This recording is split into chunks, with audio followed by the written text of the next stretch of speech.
Ça n'a rien à voir dans le combat que mon père mène. Mon père, il a ses idées. Mon père, c'est mon père. Mais je suis pas dans sa tête. Et je suis pas dans... Et il n'est pas dans la mienne. Donc il a ses idées et moi j'ai les miennes.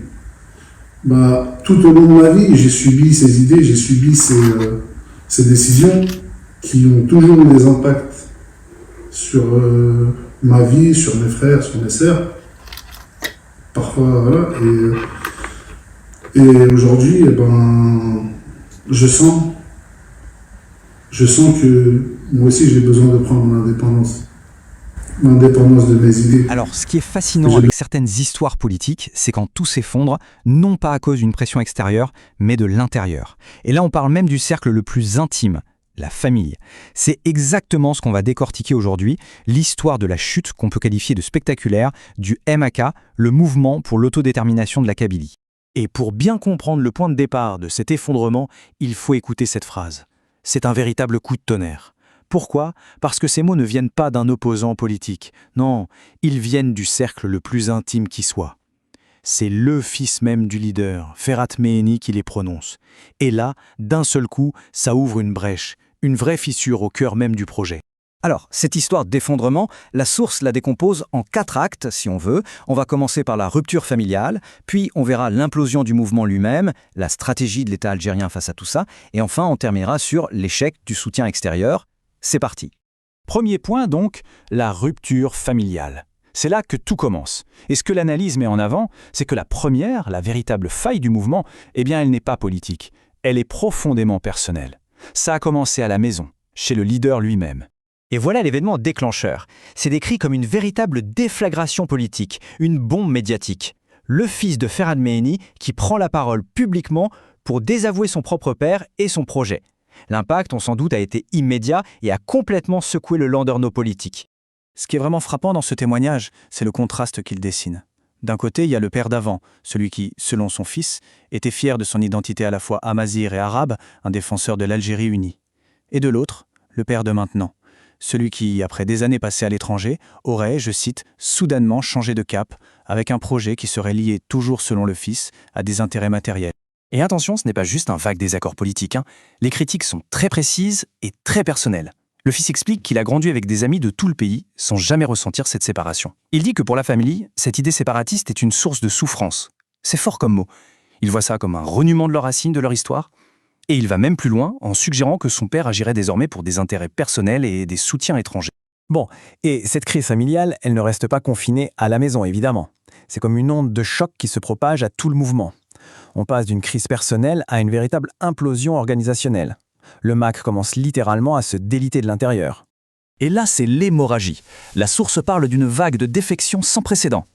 Et on ne parle pas de simples militants, On parle de cadres, de dirigeants, d'anciens ministres de leur gouvernement provisoire, des gens qui font leurs valises, qui rentrent en Algérie et qui, publiquement, tournent le dos au projet. Mais alors, pourquoi partent-ils ? Ce que ces anciens membres racontent, d'après la source, est assez lourd. Ils évoquent la découverte de relations troubles avec des acteurs étrangers hostiles. Ils parlent même de tentatives de recrutement pour des formations militaires à l'étranger et carrément d'un contrôle opérationnel direct par le régime marocain. En gros, ils ont eu le sentiment que le mouvement ne servait plus sa cause, mais des stratégies étrangères de déstabilisation. Alors, face à cette implosion qui vient de l'intérieur, que fait l'État algérien ? Eh bien, il ne reste pas les bras croisés, au contraire, il met en place une stratégie bien précise avec un double objectif. Combiner la fermeté d'un côté et tendre la main de l'autre pour accélérer la chute du mouvement. On assiste à un vrai changement de stratégie, de ce que rapporte l'analyse. On n'est plus dans une phase de simple surveillance ou de confinement. Non. L'État passe à une phase de démantèlement global. Le mot est choisi. L'objectif est clair, déstructurer complètement l'organisation. Et cette stratégie, elle se joue en 2 temps. D'un côté, le bâton. La fermeté sécuritaire et judiciaire. On démantèle les réseaux, on lance des poursuites contre les principaux responsables. Et de l'autre, la carotte. Une porte ouverte pour le retour. L'État propose une amnistie à ceux qui acceptent de renoncer volontairement au projet. C'est malin parce que ça casse complètement le discours du MAK qui se présentait en victime. La source qualifie cette approche d'intelligente et stratégique. L'idée, c'est vraiment de faire la différence entre les leaders, les têtes pensantes du projet, et les suiveurs, peut-être désabusés ou juste égarés. En offrant une porte de sortie à ces derniers, ça a eu un effet mécanique. ça a encouragé les défections et ça a complètement isolé le noyau dur du leadership.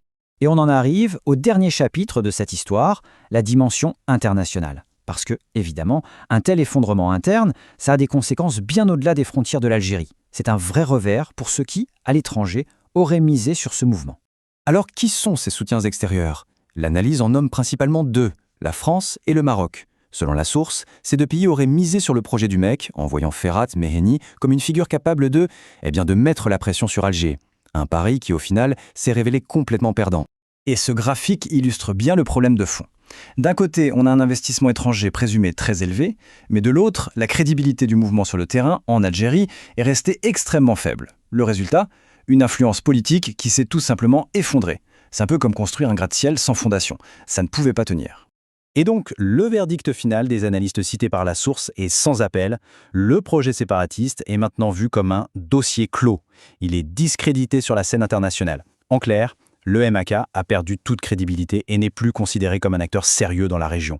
Fin de l'histoire, en quelque sorte. Et tout ça nous ramène finalement à la question de départ, celle posée par cette rupture familiale.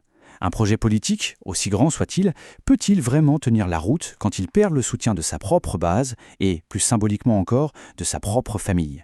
L'histoire de l'effondrement du MAK, telle que racontée ici, semble apporter une réponse assez claire.